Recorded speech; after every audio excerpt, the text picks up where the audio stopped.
si j'ai bien compris, votre ouvrage est la description des coulisses de l'Amérique. Disons que c'est la description d'un processus de maturation des Américains sur une période très précise, qui est la période qui va en gros de 2003 jusqu'à 2008. Lorsque je suis arrivé aux États-Unis en 2003, juste au début de la guerre en Irak, après les traumatismes du 11 septembre, je me suis rendu compte que les Américains, sur énormément de thèmes, et pas uniquement la politique étrangère, et pas uniquement la guerre, étaient en train de changer, et de mûrir sur des points fondamentaux qui, chez nous, sont très souvent caricaturés. Et donc le livre décrit la maturation, et très précisément, sur des thèmes de société très concrets, très quotidiens, la maturation des Américains.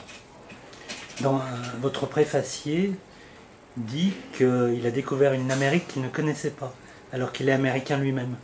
C'est ça qui est très frappant. Quand on se déplace à l'intérieur des États-Unis, souvent les Américains vous posent des questions sur leur propre pays, parce que c'est un immense pays qu'ils connaissent mal. Contrairement à ce qu'on croit, ils voyagent très peu, ils sont mobiles, mais ils ne visitent pas vraiment leur propre pays. Ce qui fait qu'ils ont une méconnaissance sur, pas ce qu'ils sont, mais sur la façon dont leur pays change et s'adapte. Et donc, Joe a raison de dire que bien souvent, par exemple, lorsqu'on va voir les Indiens, lorsqu'on va voir les quartiers noirs, lorsqu'on va voir les immigrés latinos là où ils sont et non pas là où ils travaillent, on découvre une Amérique que les Américains eux-mêmes ne connaissent pas. Vous parliez de maturation. Est-ce que l'élection de Barack Obama est une traduction de cette maturation?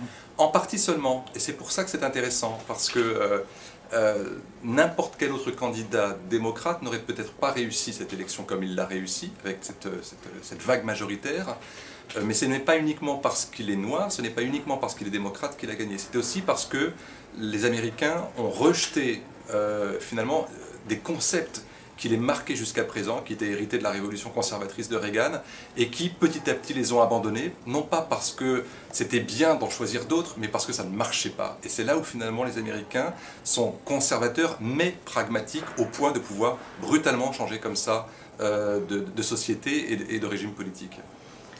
Est-ce que vous avez une explication à cet amour-haine des Français pour les Américains? Alors, le livre est parti de là, c'est-à-dire que c'est vrai que, ne serait-ce que sur le plan de l'actualité, 2003-2008, qu'est-ce qu'on a retenu, nous, Français de l'Amérique? Essentiellement, la guerre en Irak, Guantanamo et la crise financière.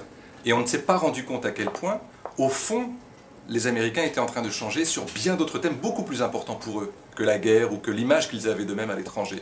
Et donc par exemple quand ils luttent contre l'obésité, quand ils luttent contre la pollution, quand ils essayent de mettre en place de nouvelles règles de vie en société avec les immigrés ou avec les Noirs, ce sont des choses qu'on perçoit nous, Français, beaucoup plus tard, et ce qui fait qu'on reste encore dans la caricature jusqu'au moment où on est obligé de s'adapter. Et nous, finalement, on a découvert l'autre Amérique le 4 novembre dernier, et un petit peu avant grâce à la campagne des primaires, mais toujours avec retard, et toujours avec quand même ce côté très français qui consiste à dire oui d'accord c'est bien mais. Eh bien il n'y a pas de mais, parce que, encore une fois, si on veut prendre les Américains tels qu'ils sont et non pas tels qu'on les aime ou tels qu'on les déteste, il faut savoir justement regarder l'Amérique telle qu'elle est.